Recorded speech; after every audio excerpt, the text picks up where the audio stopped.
ವರ್ಷದ ನಾಮಕ್ಕೆ ಸ್ತೋತ್ರವಾಗಲಿ. ಮೊದಲನೇ ಸಮಯಲು 2ನೇ ಅಧ್ಯಾಯ 7-8 ವಚನಗಳು.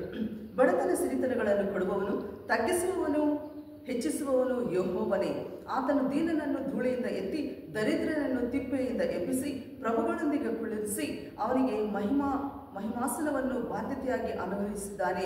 ಹೌದು ಪ್ರಿಯರೇ, ವಾಕ್ಯದಲ್ಲಿ ನಾವು ನೋಡುವಾಗ ಅನೇಕರು ಈ ದಿನ ವಾಕ್ಯದಲ್ಲಿ ಅವರು ರಾಜರಾಗಿದ್ದಾರೆ, ಉನ್ನತವಾದ ಸ್ಥಾನದಲ್ಲಿದ್ದಾರೆ ಅಂದರೆ ಒಂದು ದಿನದಲ್ಲಿ ತುಂಬಾ ಬಡತನದಲ್ಲಿ ಹೀನವಾದ ಸ್ಥಿತಿಯಲ್ಲಿ ಇದ್ದಿದ್ದರಿಂದ, ಆದರೆ ಅವರು ಅಂತ ಒಂದು ಸ್ಥಿತಿಯಲ್ಲಿ ಇದ್ದರೂ ಕೂಡ ದೇವರನ್ನು ಪ್ರಾರ್ಥಿಸುತ್ತಾ ದೇವರು ಇಷ್ಟಾನುಸಾರವಾಗಿ ನಡೆದರಿಂದ ಅವರು ಉನ್ನತವಾದ ಸ್ಥಾನದಲ್ಲಿದ್ದಾರೆ ಅಂತ ವಾಕ್ಯದಲ್ಲಿ ನೋಡುತ್ತೇವೆ. ದಾವೀದನು ಕುರಿಗಳನ್ನು ಕಾಯುತ್ತಾ ಅಡವಿಯಲ್ಲಿದ್ದ ದಾವೀದನನ್ನು ದೇವರು ದೀವಿಸಿದ್ದಾರೆ, ಆಶೀರ್ವಾದ ಮಾಡಿ ಆತನನ್ನು ಮಹಾರಾಜನನ್ನಾಗಿ ಮಾಡಿ ಸಿಂಹಾಸನದ ಮೇಲೆ ಕೂರಿಸಿದ್ದಾರೆ.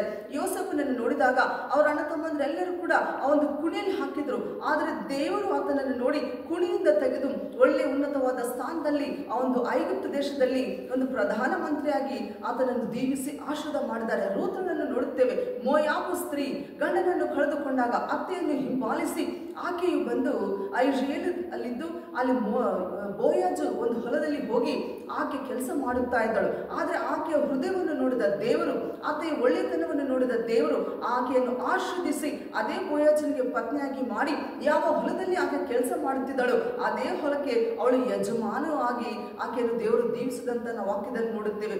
ಅಷ್ಟೇ ಅಲ್ಲದೆ ಎಸ್ತರನ್ನು ಕೂಡ ನೋಡಿದಾಗ ಅವಳೊಂದು ಯಹೂದ್ಯ ಸ್ತ್ರೀ ಎಲ್ಲೋ ಇದ್ದವಳು, ಆದರೆ ದೇವರು ಆಕೆಯ ಪ್ರಾರ್ಥನಾ ಜೀವಿತ, ಆಕೆಯನ್ನು ಹೃದಯವನ್ನು ನೋಡಿದಂತ ದೇವರು ಆ ಎಸ್ತೇರಳನ್ನು ಅಹಷ್ವೇರೋಷನ ಹೆಂಡತಿಯಾಗಿ ಮಾಡಿ ಆ ದೇಶದಲ್ಲಿ ಆಕೆಯನ್ನು ಆಶೀರ್ವದಿಸಿ ಒಳ್ಳೆಯ ಮಹಾರಾಣಿಯನ್ನಾಗಿ ಆಶೀರ್ವದಿಸಿ ತನ್ನ ಜನಾಂಗವನ್ನೆಲ್ಲ ರಕ್ಷಿಸಿಕೊಳ್ಳುವಂತ ಒಂದು ರಾಣಿಯಾಗಿ ಮಾಡಿದ್ದಾರೆ ಪ್ರಿಯರೇ. ಆದರೆ ವಾಕ್ಯ ನೋಡುತ್ತಿದ್ದ ನನ್ನ ಪ್ರಿಯ ಸಹೋದರಿ ಸಹೋದರನೇ, ಈ ದಿನದಲ್ಲಿ ನಿನ್ನ ಜೀವನದಲ್ಲಿ ಕೂಡ ಕಷ್ಟ, ಕಣ್ಣೀರು, ಬಾಧೆ, ಶೋಧನೆ, ಸಮಸ್ಯೆ ಇದ್ರೆ ಅವೆಲ್ಲದಿಂದ ಬಿಡುಗಡೆ ಬೇಕಂದ್ರೆ ನೀನು ದೇವರ ಬಳಿಗೆ ಬರಬೇಕು, ಪ್ರಾರ್ಥನೆ ಮಾಡಬೇಕು, ವಾಕ್ಯ ಓದಬೇಕು, ಕಣ್ಣೀರು ಸುರಿಸಿ ನಿನ್ನ ಸಮಸ್ಯೆಯನ್ನು, ಬಾಧೆಯನ್ನು ಬಂಧು ಬಳಗಕ್ಕಾಗಿ ಆಗಲಿ ಸ್ನೇಹಿತರಿಗಾಗಿ ಅವರಿಗೆಲ್ಲರಿಗೂ ಹೇಳಕ್ಕಿಂತ ಮುಂಚೆ ದೇವರ ಸನ್ನಿಧಿಯಲ್ಲಿ ಬಂದು ನೀನು ಹೇಳಿದಾಗ ಖಚಿತವಾಗಿ ಯೋಸೇಫನನ್ನು ನೋಡಿದ ದೇವರು, ಹನ್ನಾಳನ್ನು ನೋಡಿದ ದೇವರು, ರೂತನನ್ನು ನೋಡಿದ ದೇವರು, ಯೋಸೇಫನನ್ನು ನೋಡಿದ ದೇವರು ನಿನ್ನನ್ನು ಕೂಡ ನೋಡಿ ನಿನ್ನ ಸಮಸ್ಯೆ ಎಲ್ಲದಕ್ಕೂ ಪರಿಹಾರ ಕೊಟ್ಟು ನಿನ್ನನ್ನು ಕೂಡ ಆ ದೀನ ಸ್ಥಿತಿಯಿಂದ ತೆಗೆದು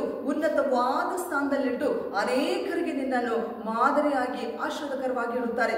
ಆದ್ದರಿಂದ ನಿನ್ನ ದುಃಖ, ಸಮಸ್ಯೆ ಎಲ್ಲವನ್ನು ದೇವರ ಪಾದದ ಬಳಿ ಇಡು, ಪ್ರಾರ್ಥನೆ ಮಾಡು. ನಿನ್ನ ಆ ಒಂದು ಆಶೀರ್ವಾದಕ್ಕಾಗಿ ನೀನು ಪ್ರತಿ ದಿನ ಕೂಡ ಕಾಯ್ತಾ ಇದ್ದಾಗ ಖಂಡಿತವಾಗಿ ನೀನು ಉನ್ನತವಾದ ಸ್ಥಾನದಲ್ಲಿ ಇರ್ತೀಯ.